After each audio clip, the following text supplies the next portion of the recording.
So hello everyone, কেমন আছো তোমরা সবাই? আশা করি তোমরা সবাই খুব ভালো আছো। তো আমিও ভীষণ ভালো আছি। ডে আউট তুলিকার চ্যানেলে সবাইকে স্বাগত জানাই। চলে এসেছি তোমাদের সাথে আরো একটা ব্লগ নিয়ে। সরস্বতী পুজোর কয়েকটা দিন কেমন কাটালে তোমরা? আমার তো বেশ ভালো কেটেছে। এখন বাজে ঘড়ির কাঁটায় বিকেল 4টে।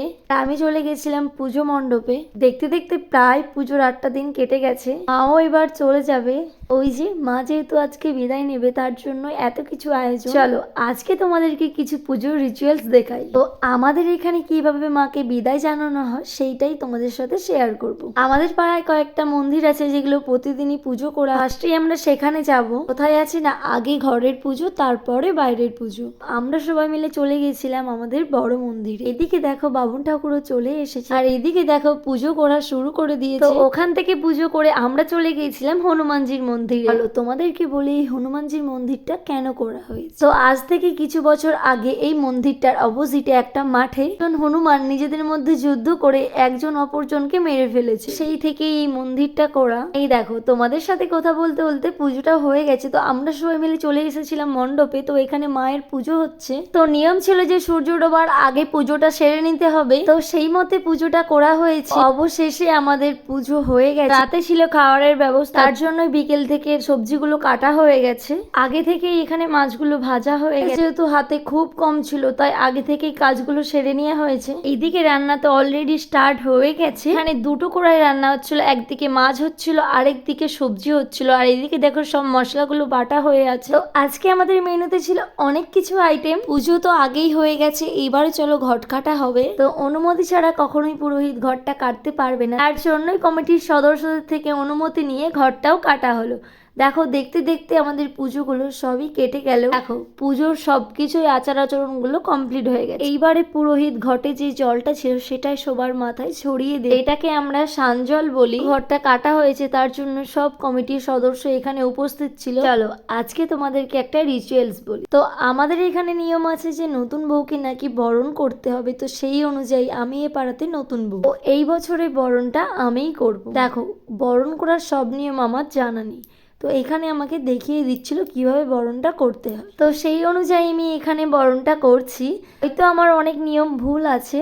তো তোমাদের সাথে কথা বলতে বলতে বরণটা হয়ে গেছে। এবার মাকে মিষ্টি মুখ করাতে হবে, তার জন্যই এখানে মাকে মিষ্টি খাওয়াচ্ছি। দেখো সবটা মুখে বলা সম্ভব নয়, তার কারণ তোমরা নিজেরাই দেখে নাও।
তো দেখতে দেখতে এইদিকে আমার বরণ করা হয়ে গেছে। এই যে আমি যেহেতু এখানে নতুন বউ, তার জন্য আমাকে 501 টাকা দিয়ে বরণ নিতে হবে, তার নিচে টাকা দিলে হবে না। অনেক বোঝানোর পর দাদারা রাজি হলো। আমার যেহেতু আগে থেকে বরণটা হয়ে গেছে তাই মাকে প্রণাম করে নিলাম।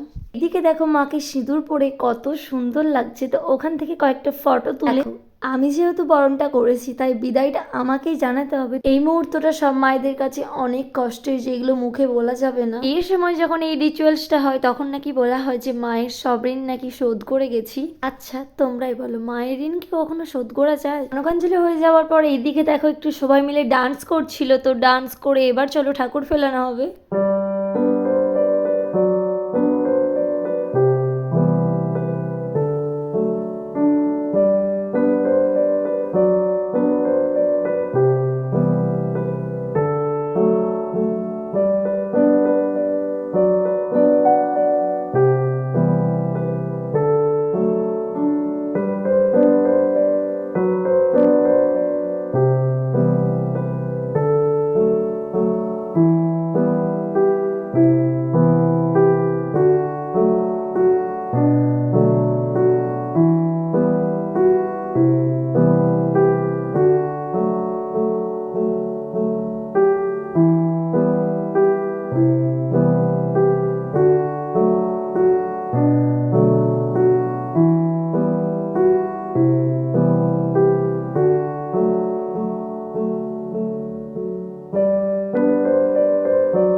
বিসর্জনের পরে আমরা খাওয়া দাওয়া করলাম। তো আমার ভিডিও যদি তোমাদের ভালো লাগে অবশ্যই আমার চ্যানেলটাকে সাবস্ক্রাইব করে দিও। দেখা হচ্ছে অন্য কোনো একটা ভিডিওতে। সবাইকে শুভরাত্রি, বাই।